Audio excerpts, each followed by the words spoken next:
Hello बच्चों, आज मैं आपको आपकी पुस्तक अविका से पाठ 7 यथा राजा तथा प्रजा पढ़ाऊंगी। यथा राजा तथा प्रजा के मतलब है बच्चों कि जैसा राजा होता है उसकी प्रजा भी वैसी ही होती है, वैसा ही वातावरण होता है।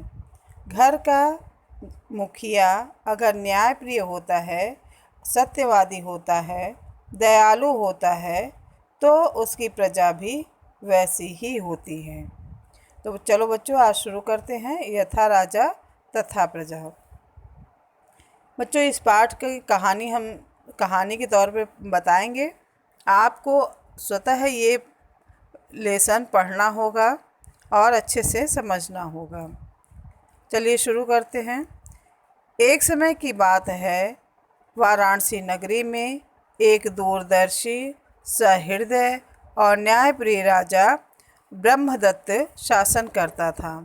वह अपनी प्रजा के बीच काफ़ी लोकप्रिय था और अपनी प्रजा का पूरा ध्यान भी रखता था। इसीलिए उसकी प्रजा सदैव प्रसन्न रहती थी और उसके गुणों का बयान करते थकती नहीं थी। परंतु राजा को ऐसे व्यक्ति की तलाश थी जो उसके अवगुणों से परिचित कराए, यानी उसके अवगुणों से उसका सामना करा दे। एक दिन ब्रह्मदत्त ऐसे ही व्यक्ति की तलाश करने के लिए वेश बदलकर निकल पड़े। जहाँ भी गए उनको एक ही उत्तर मिला कि राजा ब्रह्मदत्त तो बड़े ही दयालु, विवेकशील और न्यायप्रिय राजा हैं। अपनी प्रजा को इतना प्रसन्न और संतुष्ट देखकर उन्हें काफ़ी प्रसन्नता हुई, लेकिन उन्हें अभी भी उनके प्रश्नों का उत्तर नहीं मिला था। वे पूरे राज्य में घूमते हुए हिमालय की ओर निकल पड़े। चलते चलते वे एक आश्रम में पहुँचे। वह आश्रम बोधिसत्व का था। अंदर जाकर ब्रह्मदत्त ने बोधिसत्व को श्रद्धापूर्वक प्रणाम किया और चुपचाप वहीं बैठ गए। राजा को भूख और प्यास लगी थी।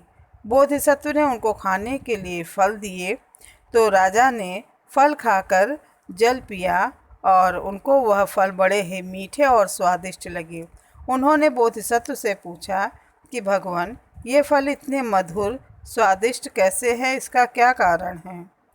राजा की बात सुनकर बोधिसत्व मंद मंद मुस्कुराए और बोले कि इस राज्य का राजा धर्म और न्याय पूर्वक राज्य करता है, इसीलिए ये फल इतने मीठे हैं। यदि राजा अन्यायी और क्रूर हो तो जंगल के फल, मधु, शक्कर आदि सभी कड़वे तथा स्वादहीन हो जाएंगे। साथ ही संपूर्ण राष्ट्र भी कमजोर हो जाएगा। महात्मा की बात को सुनकर बोधिसत्व बिल्कुल शांत रहे। वे वहाँ से उठकर अपने राज्य की ओर लौट आए, अपनी राजधानी लौट आए। बोधिसत्व की बातों पर उनको विश्वास नहीं हुआ। उन्होंने बोधिसत्व की बातों को परखने का निश्चय किया। अगले दिन राजा अधर्म और अन्याय के रास्ते पर चलने लगा। उनके अनीति एवं अन्यायपूर्ण शासन से पूरे राज्य में हाहाकार मच गया। जनता त्राहि त्राहि करने लगी।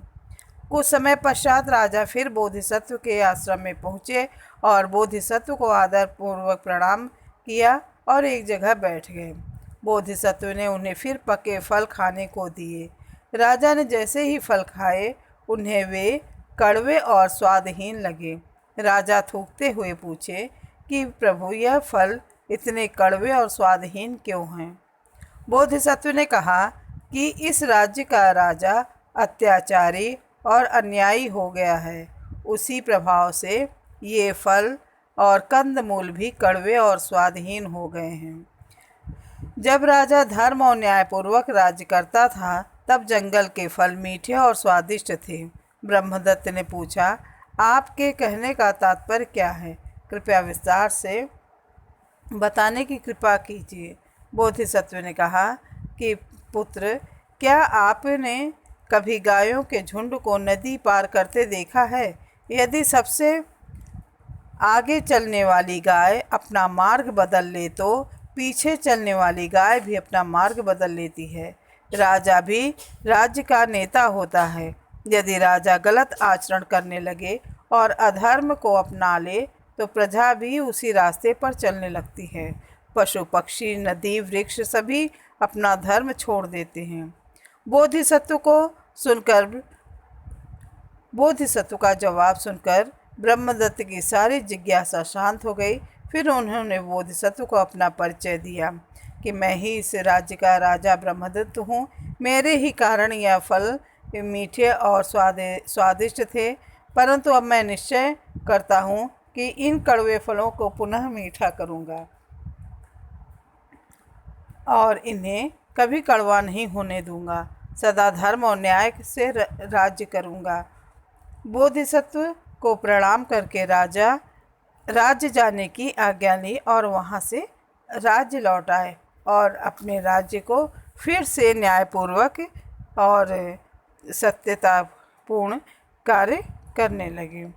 बच्चों, इस कहानी से हमें यही शिक्षा मिलती है कि हमें सदैव धर्म और सत्य की राह पर चलना चाहिए और न्याय का साथ देना चाहिए। बच्चों, इस कहानी का सारांश आपको लिखना नहीं है, सिर्फ इस वीडियो में हमने आपको पाठ का सार बताया है। इसको आपको पढ़ना है और अच्छे से पढ़ना है, जिससे प्रश्नों के उत्तर आपको समझ में आए। नेक्स्ट वीडियो तक के लिए धन्यवाद।